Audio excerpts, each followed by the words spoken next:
चलत दशानन डोलत योनी। 10 ग्रीव ने याचना की, कृपया मुझे यह वरदान दे कि मैं नागों, यक्षों, दैत्यों, दानवों, राक्षसों एवं देवताओं के हाथे न मारा जाऊं। मनुष्य तथा अन्य प्राणी मेरे लिए मार्ग पड़े तृण के समान तुच्छ हैं, तब मुझे उनका भय नहीं है। तब भगवान ब्रह्मा ने कहा, मैं तुम्हें सब कुछ दूंगा जो तुमने मुझसे मांगा है। उसी प्रकार तुम्हारे वे सिर जिन्हें तुम यज्ञ की अग्नि में अर्पित कर दिया है, तुम्हें पुनः प्राप्त होंगे। मैं तुम्हें तुम्हारी इच्छा अनुसार किसी भी रूप को धारण करने का वरदान देता हूँ। तब भगवान ब्रह्मा विभीषण से बोले, तुम भी अपनी इच्छा अनुसार मुझसे वर मांग सकते हो। विभीषण ने कहा, मेरे प्रभु, मुझ पर प्रसन्न होने से ही मेरे जीवन का ध्येय पूर्ण हुआ। मेरी एकमात्र इच्छा है कि मेरा मन सदैव धर्म के पथ पर चले।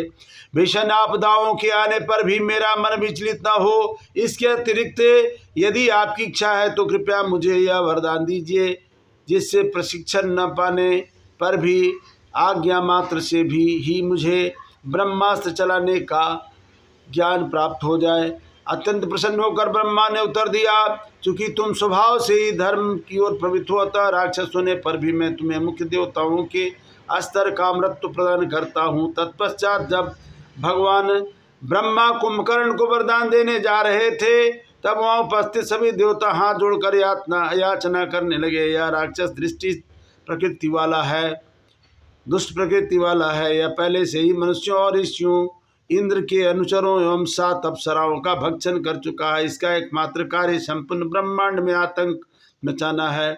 यह बिना वरदान प्राप्त किए आपसे ही इतना विनाशकारी सिद्ध हुआ है। हमें ऐसा लगता है कि आपसे वरदान प्राप्त करने के पश्चात निश्चय ही तीनों लोगों को नष्ट ही कर देगा।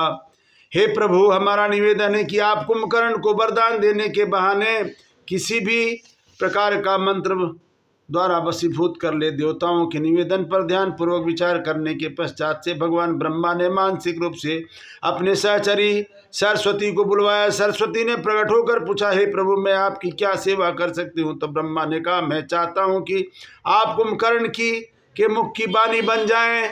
अतः जब भगवान ब्रह्मा ने कुंभकर्ण से वरदान मांगने को कहा, तब वह विशालकाय राक्षस ने कहा, यदि आप मेरी इच्छा पूर्ण करना चाहते हैं तो मुझे ऐसा वरदान दे कि मैं अनेक वर्षों तक सोता रहूं। भगवान ब्रह्मा ने तुरंत कहा, ऐसा ही हो।